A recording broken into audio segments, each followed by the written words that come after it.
It's a takeover. It's an invasion. In Europe right now, the Muslims there, they'll vote for the lefties. Why? To continue to keep the pathway of citizenship open. What do Muslims say their ultimate weapon is? The woman's womb. We'll breed you out. They don't care. They'll wait 200 years. In the UK, people have consistently voted over and over and over again for less mass migration, and their government sells them out year after year after year. And then they go, oh, I don't understand why they're rioting in the streets. It must be because they're a bunch of racists. If they weren't before, well, they certainly are now.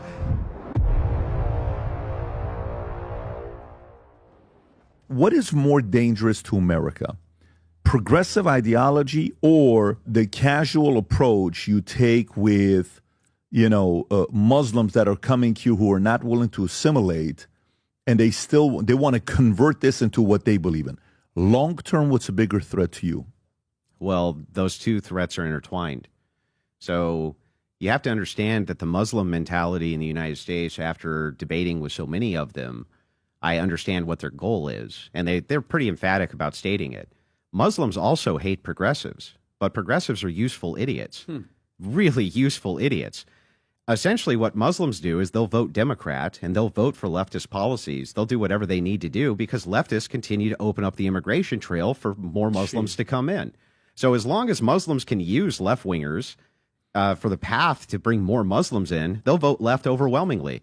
But you see them locally do exactly the opposite, which is amazingly fun to watch. So locally, they'll be like, no in school, right? Yep. No this, no women doing this, none of this degeneracy, right? We won't allow any of that. But then they vote for leftist politicians, and you're like, why would you do that? Well, it's because the leftist politicians are opening up the pathways for citizenship for more Muslims to come in. It's a takeover. It's an invasion. It's always been an invasion. In Europe right now, it's an invasion. It's the same thing there. The lefties, or the Muslims there, they'll vote for the lefties. Why? Because it's a very pragmatic thing to do to continue to keep the pathway of citizenship open. Yep. What do Muslims say their ultimate weapon is? The woman's womb. We'll breed you out. They don't care. They'll wait 200 years. They don't care. It's to infiltrate, populate, dominate, and never assimilate. Yeah. And then it's Sharia law. Yeah. But you know what it is? Because it's not happening, Andrew, because it's not right now. Because people are like, man, we're in a Christian nation, which I actually wanted to ask you as well. Which religion is basically running this show? Because, I mean, Trump has even said Trump is not a Christian. He even said that one time in the interview, he's like, I'm not going to heaven, which I never would want to hear from a president. But if you think about it, right now, I don't think, Andrew, because people, like, we see it. We see the writing on the wall. He had to escape from Iran. My parents, grandparents, all of them had to escape from that rule. And right now, because it's not actively in your face, it's happening in Texas. You see it in freaking Minnesota, and it's about to start happening in New York. Nobody really sees it. But in 20, 30 years, like you said, the long game, they're winning. They're winning because it's not going to stop. What was by 2060?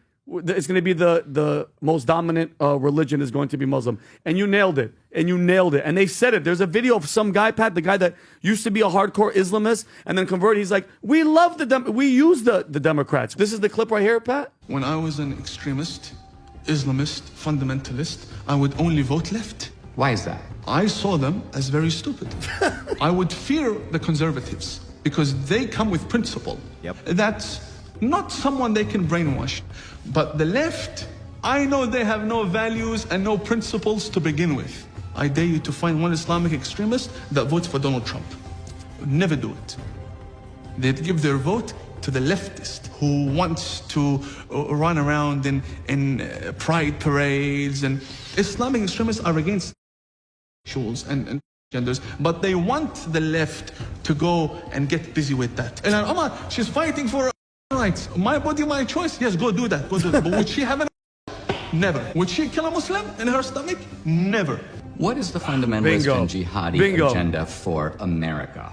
The future of America has to be Muslim. And if you say that, Andrew, if we say this, you know and he knows because we get the same type of messages. I just showed them a death threat that I got from a Muslim guy on Instagram, and it's like the writing is on the wall, and it's like the writing's here, and people are telling you turn around and look, and they're like, no, it's never going to be like that. You know what I always do with the Muslim death threats, though? I always say, I'm going to come kill you and your wife and your kids and blah, blah, blah, blah, blah, and I'm always like, well, I can give you directions to my house, but do you have a high enough IQ to follow them?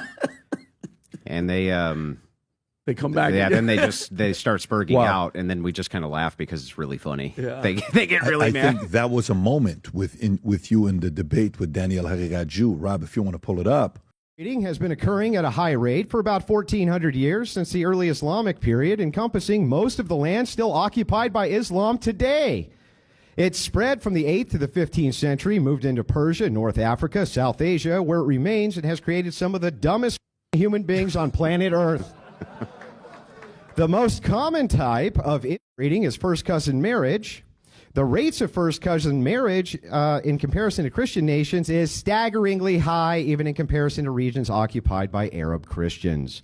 When a nation has both Christians and Muslims, Muslims are often double or higher than Christians. Example, India, Lebanon. Next slide, please. Pakistan at 65%. 65%, meaning more likely than not, you're having sex with your cousin, and if you're not, you're the weird one. 2/3 is incest. Okay? For the low IQ members of MDD, that means these people are more likely than not having sex with their aunts or uncles' children. Saudi Arabia, 50 to 58%, with an average 76 IQ. Who would have thunk it? UAE, 54%, 82 IQ. The crown jewel of the Arab world, you are more likely than not to be banging your first cousin. Iran, 40%, 80 IQ. Yemen, 45%, 62.9 IQ. Qatar, 30%, 80.8 IQ. It goes on and on and on, and it just never gets better. Next slide, please. Thank you. Compared to Christian countries, let's take a look. Usually less than 1%. Now, I wonder why Christians build better societies, ladies and gentlemen. Now, let's keep going. We want to pull up the slide. He's really upset here. Moving right along. As countries become more Christian, inbreeding declines.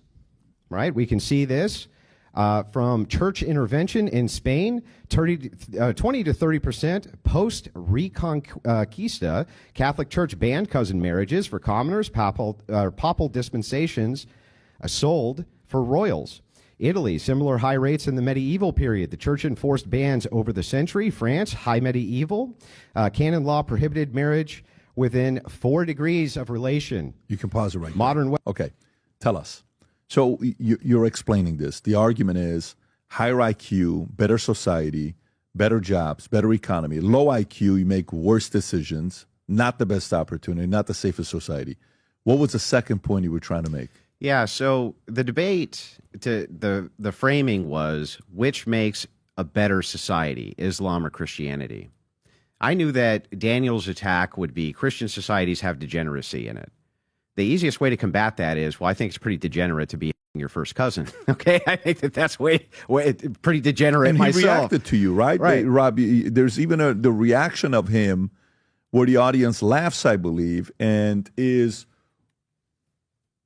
That's it, yes. If IQ is the end-all, be-all, your entire argument is on the basis of IQ.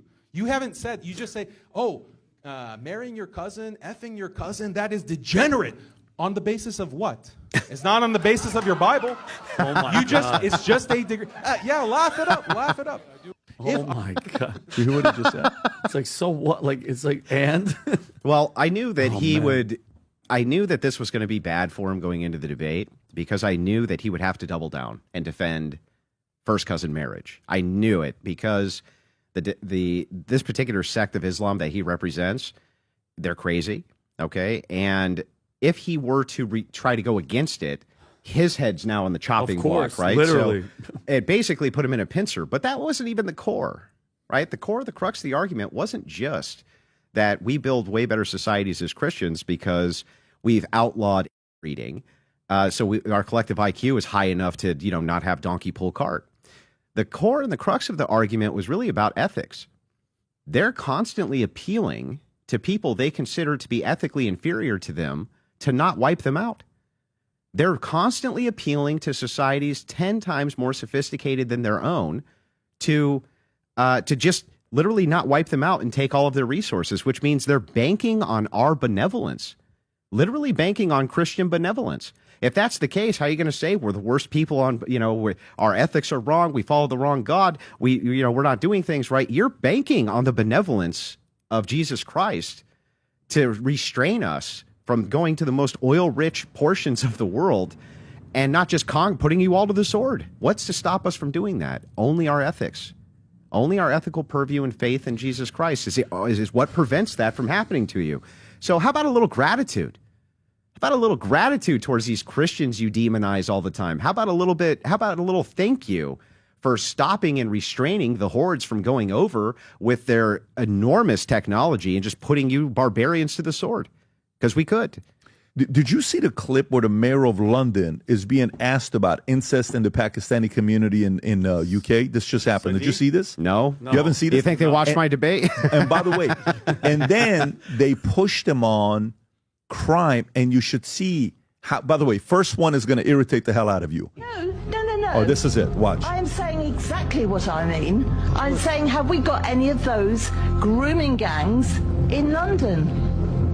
I'm unclear, Chair, what is meant by the question. If she could spell it out, I can answer. I've just spelt it out. Are you not listening? It's the sort of gangs that groom young girls at a young age for... Exactly how much clearer do you want me to be? What does she mean by that? You know full well what I mean by that. It's all over the television. You know exactly what I mean by that. These gangs of people that are grooming young girls for... Do we actually have those in London? Today we need to give a full answer. Can she be clear what she means by that? I'm not so clear what she means. What? How much clearer do you want me to be? Look at the gangs that they've uncovered in other parts of the country. Do we have those gangs in London? It's a simple question. The answer is very simple. It's yes or no. I'm not asking you where those gangs are because the police might not want them to be disclosed. I'm asking you, do we have those sort of gangs in London? I'm not sure why she's so nervous to say what she means. Are you kidding? What the hell are you talking about? I am saying exactly what I mean. I'm saying, have we got any of those grooming gangs in London? He can't answer it. He's what? I mean, he's Muslim. He can't say anything. That's unbelievable. The fake arrogance, ignorance of not know. Like, what are you talking about? Suicidal empathy. Oh my God. That's yeah. It always comes down to suicidal empathy, and the progressive left is the people who push suicidal empathy the most.